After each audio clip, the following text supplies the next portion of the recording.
Hello दोस्तों, नमस्कार। मेरा नाम है शिवा गुप्ता और आज आपके लिए मैं लाया हूँ 16 मई का इंपॉर्टेंट करंट अफेयर। तो चलिए स्टार्ट करते हैं। हमारा पहला क्वेश्चन है, शांति में एक साथ जीवन जीने का अंतर्राष्ट्रीय दिवस कब मनाया गया? तो दोस्तों, शांति में एक साथ जीवन जीने का अंतर्राष्ट्रीय दिवस ये मनाया गया 16 मई माने कि आज के ही दिन। हमारा अगला क्वेश्चन है, अंतर्राष्ट्रीय प्रकाश दिवस ये भी मनाया गया दोस्तों 16 मई को ही। हमारा अगला क्वेश्चन है, 15 मई को भारतीय तटरक्षक में नियुक्त किया गया स्वदेशी तटीय गश्ती पोत क्या नाम क्या है? तो दोस्तों, जो 15 मई को भारतीय तटरक्षक में नियुक्त किया गया है और वो भी स्वदेशी अपतटीय गश्ती पोत, उसका नाम है दोस्तों ICGS सचेत। हमारा अगला क्वेश्चन है, वर्ष 2019 से 20 के फसल वर्ष में भारत में अनुमानित खाद्यान्न उत्पादन कितना होगा? तो दोस्तों, भारत में अनुमानित खाद्यान्न फसल वर्ष 2019 से 20 में जो इसका उत्पादन होगा वो होगा 295.67 मीट्रिक टन। हमारा अगला क्वेश्चन है पर्यावरण से और इसमें पहला है, UNFAO के वैश्विक वन संसाधन आकलन 2020 प्रतिवेदन के अनुसार वर्ष 2015 से वर्ष 2020 तक के अवधि में वन हानि का अनुमानित दर कितना होगा? तो दोस्तों, ये होगा 10 लाख हेक्टेयर। हमारा अगला क्वेश्चन है अंतर्राष्ट्रीय से और इसमें पहला है, भारतीय कवि रविंद्रनाथ टैगोर के नाम पर इस देश में रहोव टैगोर नाम से एक मार्ग का नाम रखा गया है। तो दोस्तों, इजराइल देश में रविंद्रनाथ टैगोर के नाम पर एक मार्ग का नाम रखा गया है जिसका नाम है रहोव टैगोर। हमारा अगला क्वेश्चन है, कोविड-19 महामारी से लड़ने के लिए सहयोग पर विचार विमर्श करने के उद्देश्य से आयोजित किए गए शंघाई सहयोग संगठन के सदस्य देशों के विदेश मंत्रियों का आभासी सम्मेलन की मेजबानी जो देश करेगा वह देश है दोस्तों रूस। और ये जो संगठन है उसका नाम है शंघाई सहयोग संगठन।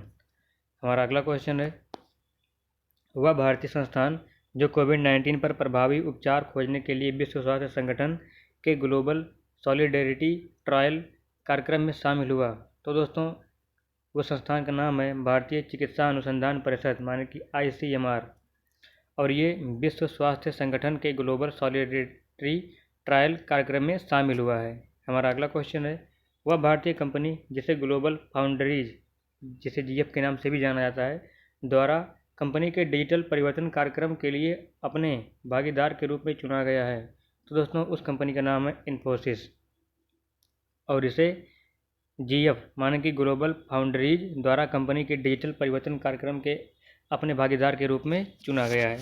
हमारा अगला क्वेश्चन है राष्ट्रीय से और इसमें पहला है, भारत सरकार, पश्चिम बंगाल सरकार और इस अंतर्राष्ट्रीय वित्तीय संस्थान ने पश्चिम बंगाल में दामोदर घाटी कमान क्षेत्र में सिंचाई सेवाओं और बाढ़ प्रबंधन व्यवस्था में सुधार करने के लिए 145 लाख अमेरिकी डॉलर की परियोजना के लिए एक ऋण समझौते पर हस्ताक्षर किया है। तो दोस्तों, भारत सरकार, पश्चिम बंगाल सरकार और एशियाई अवसंरचना निवेश बैंक माने कि AIIB ने दामोदर घाटी कमान क्षेत्र में सिंचाई सेवाओं और बाढ़ प्रबंधन व्यवस्था में सुधार करने के लिए 145 लाख अमेरिकी डॉलर की परियोजना के लिए एक ऋण समझौते पर हस्ताक्षर किया है।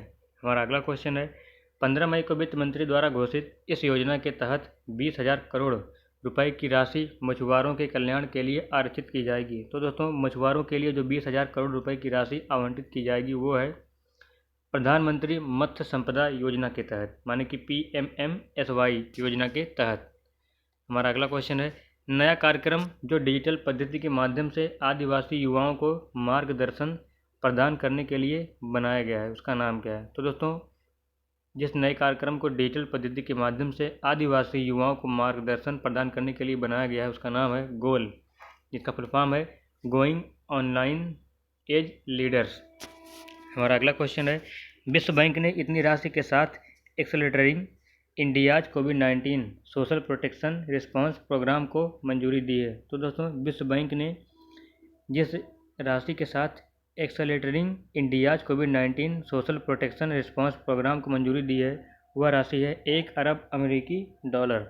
हमारा अगला क्वेश्चन है, समर्थ नाम से सूचना और संचार प्रौद्योगिकी में राष्ट्रीय शिक्षा योजना पर राष्ट्रीय अभियान माने कि NMEICT के तहत तैयार किया गया ई प्रशासन मंच इस संस्थान में लागू किया गया है? तो दोस्तों समर्थ नाम से जो एक सूचना और संचार प्रौद्योगिकी में राष्ट्रीय शिक्षा योजना पर जो तैयार किया गया ई प्रशासन मंच है वो तैयार किया गया है राष्ट्रीय प्रौद्योगिकी संस्थान कुरुक्षेत्र में।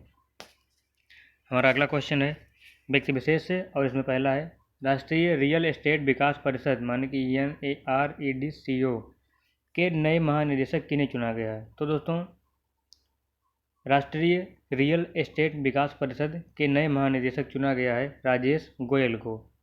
अगला हमारा क्वेश्चन है तीस्ता पेरर वृत्तातो उपन्यास के लिए साहित्य अकादमी पुरस्कार से सम्मानित ज्येष्ठ बंगाली लेखक जिनका 14 मई को कोलकाता में निधन हो गया उनका नाम क्या है? तो दोस्तों उनका नाम था देवेश रॉय और इनका जो उपन्यास था वो था तीस्ता पेरर वृत्तातो और इन्हें साहित्य अकादमी पुरस्कार से सम्मानित किया गया था और ये ज्येष्ठ बंगाली लेखक थे और इनकी मृत्यु हुई थी 14 मई को कोलकाता में। हमारा अगला क्वेश्चन है विश्व व्यापार संगठन के प्रमुख जिन्होंने अपने मध्यावधि इस्तीफे की घोषणा की है? तो दोस्तों उनका नाम है रॉबर्टो अजेवेडो और ये ब्राज़ील के हैं। हमारा अगला क्वेश्चन है भारतीय पुरातत्व सर्वेक्षण माने कि ASI के नए महानिदेशक किन्हें चुना गया है? तो दोस्तों भारतीय पुरातत्व सर्वेक्षण के नए महानिदेशक चुना गया है वी विद्यावती को। हमारा अगला क्वेश्चन है राज्य विशेष से और इसमें पहला है पश्चिम बंगाल सरकार द्वारा 6 जिलों में 50,000 एकड़ बंजर भूमि का उपयोग करने के लिए उद्देश्य से शुरू की गई योजना। तो दोस्तों पश्चिम बंगाल सरकार द्वारा 6 जिलों में 50,000 एकड़ बंजर भूमि का उपयोग करने के उद्देश्य से जो योजना स्टार्ट की गई है उसका नाम है मतीर स्मृति योजना। हमारा अगला क्वेश्चन है इस राज्य में प्रसिद्ध सोहराई खोबर भित्ति कला को GI टैग प्राप्त हुआ है? तो दोस्तों झारखंड राज्य में प्रसिद्ध सोहराई खोबर भित्ति कला को GI टैग प्राप्त हुआ है।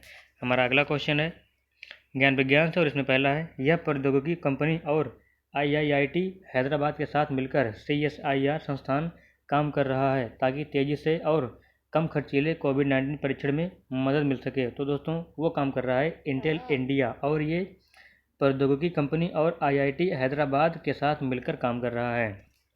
हमारा अगला क्वेश्चन है वह वैज्ञानिक जो पोरस कार्बन सामग्री विकसित कर रहा है जिसमें लेड एसिड बैटरी में सीसा ग्रेड को बदलने की क्षमता है? तो दोस्तों उन वैज्ञानिक का नाम है डॉक्टर राजीव कुमार और ये CSIR AMPRI भोपाल के हैं।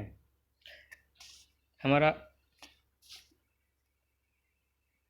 अगला क्वेश्चन है दोस्तों सामान्य ज्ञान से और इसमें पहला है पहले भारतीय जिन्होंने वर्ष 1913 में नोबेल पुरस्कार जीता? तो दोस्तों उनका नाम है रविंद्रनाथ टैगोर और इन्हें नोबेल पुरस्कार मिला सन 1913 में। हमारा अगला क्वेश्चन है वर्ष 1960 में इस वैज्ञानिक द्वारा किए गए लेजर प्रकाश के पहले सफल संचालन की वर्षगांठ पर अंतर्राष्ट्रीय प्रकाश दिवस मनाया जाता है? तो दोस्तों जिस वैज्ञानिक ने 1960 में पहला लेजर प्रकाश का सफल संचालन किया था उनका नाम है थियोडोर मैमन। हमारा अगला क्वेश्चन है राष्ट्रमंडल। तो दोस्तों राष्ट्रमंडल की स्थापना हुई थी 11 दिसंबर 1931 को और इसका मुख्यालय है लंदन इंग्लैंड में। अगला है इंडियन एनर्जी एक्सचेंज माने कि IEX। तो दोस्तों इसकी स्थापना हुई थी 28 जून 2008 को और इसका मुख्यालय है नई दिल्ली में। हमारा नेक्स्ट क्वेश्चन है विश्व बैडमिंटन महासंघ माने कि BWF। तो दोस्तों इसकी स्थापना हुई थी वर्ष 1934 में और इसका मुख्यालय है कुआलालंपुर मलेशिया में। अगला है पावर ग्रिड निगम। तो दोस्तों इसकी स्थापना हुई थी 23 अक्टूबर 1989 को और इसका मुख्यालय है गुरुग्राम में। हमारा अगला है विश्व व्यापार संगठन माने कि WTO। इसकी स्थापना हुई थी 1 जनवरी 1955 को और इसका मुख्यालय है जिनेवा स्विट्जरलैंड में। हमारा अगला और लास्ट है भारतीय पुरातत्व सर्वेक्षण माने कि ASI। तो दोस्तों इसकी स्थापना हुई थी वर्ष 1861 में और इसका मुख्यालय है नई दिल्ली में। तो दोस्तों ये रहा आपके लिए कुछ 16 मई का इंपॉर्टेंट करंट अफेयर। अगर आपको हमारी वीडियो अच्छी लगी हो तो कृपया लाइक करें, कमेंट करें, शेयर करें और जो दोस्त हमारे चैनल पर अभी नए हैं कृपया हमारे चैनल को सब्सक्राइब कर लें। तब तक के लिए धन्यवाद।